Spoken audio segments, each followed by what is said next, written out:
O Senhor ama seu povo de verdade. Salmo 149. Um bom dia. Em nome do Pai, do Filho e do Espírito Santo. Amém. Recorramos sempre à poderosa intercessão de Maria Santíssima, nossa Mãe, e de São José, o Justo.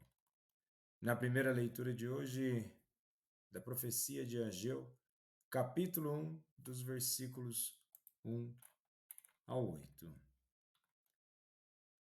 E qual a dimensão que nós temos da história e cultura dentro do período em que Ageu profetizou?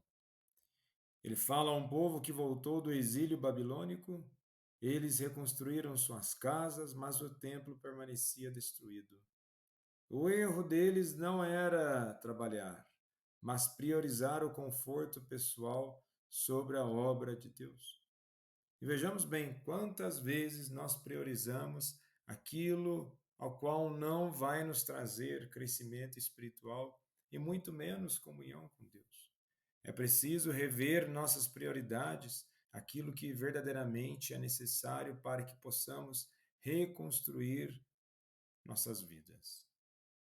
E novamente o texto, assim como ontem, menciona que o templo simbolizava a presença de Deus no meio do povo e a restauração da identidade de Israel. Todos os profetas ali do Antigo Testamento assim entendem. E culturalmente, a crítica de Ageu é direta.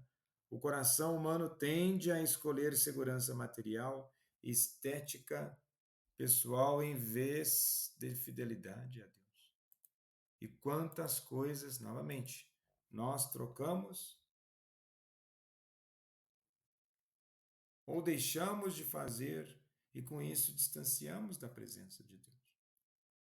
Muitas vezes o que acaba acontecendo, o ser humano ele vai relativizando a presença ou relativizando de que aquilo que não deveria ser feito, pode ser feito sim, porque Deus perdoa.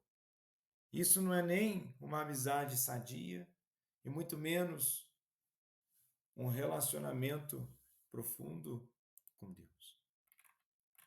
E no evangelho de hoje, em Lucas capítulo 9, dos versículos 7 ao 9, naquele tempo o tetrarca Herodes ouviu falar de tudo o que estava acontecendo e ficou perplexo, porque alguns diziam que João Batista tinha ressuscitado dos mortos.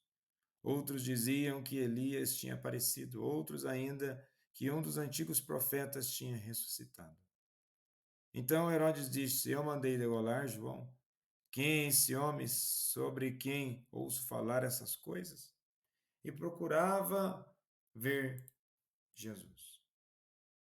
Então temos o texto aqui que mostra Herodes preocupado com Jesus. O contexto cultural romano e judaico da época valorizava poder, fama e controle político. Herodes reage à missão divina como reação humana ao que não pode controlar.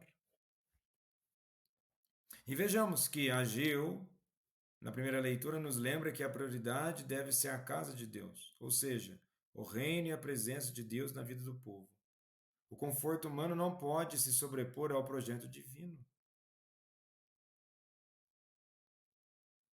Herodes se inquieta com a fama de Jesus, tentando entender ou controlar o que não compreende. E a teologia de Lucas mostra que a missão de Cristo transcende o poder humano. O profeta e o evangelista nos desafiam a refletir. Nossas obras e nossas escolhas estão centradas em Deus ou nos nossos próprios interesses e pensamentos, nos fechando para o mundo?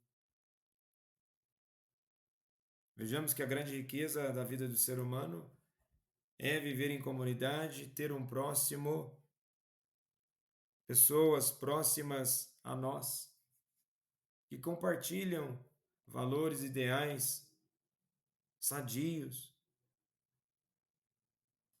uma realidade que eleva o ser humano para uma nova vivência e não algo que a qualquer momento você pode perder. Como Jesus, somos chamados a atuar com fidelidade, mesmo que isso provoque surpresa ou inquietação em outros. O nosso foco deve ser sempre Deus. Tudo o que fazemos, mesmo nas preocupações diárias, deve refletir a presença de Cristo em nossas vidas. E estar inserido no mundo não quer dizer ser contaminado. Estarmos no mundo para que verdadeiramente, trilhando o caminho da salvação,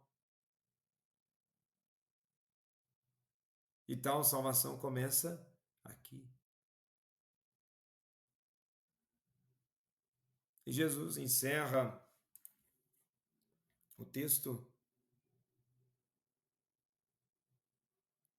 e nesse texto é um contexto de perigo. João Batista degolado. E o que aconteceria então com Jesus?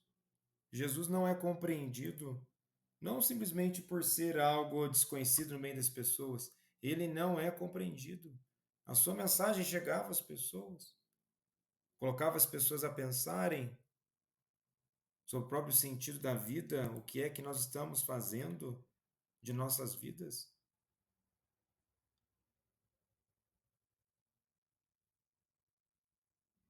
E assim como Jesus continuou sua missão apesar da inquietação de Herodes, somos chamados a perseverar na fé, mediante as inquietações do mundo, as inquietações de nossa própria vida. Mesmo quando somos mal compreendidos, nós precisamos perseverar na fé. E o Evangelho nos ensina a interpretar os acontecimentos à luz da palavra, percebendo onde Deus age de fato, mesmo que os outros não compreendam. E que possamos, novamente e verdadeiramente, entregarmos cada vez mais aquilo que somos, que fazemos, o que pensamos. Entregar o nosso ser, aquilo que somos, não é simplesmente um acúmulo de horas, um acúmulo de matéria biológica. O que somos é capaz de nos abrir a uma experiência nova com Deus. Jesus, manso e humilde de coração, fazei em nosso coração semelhante ao vosso.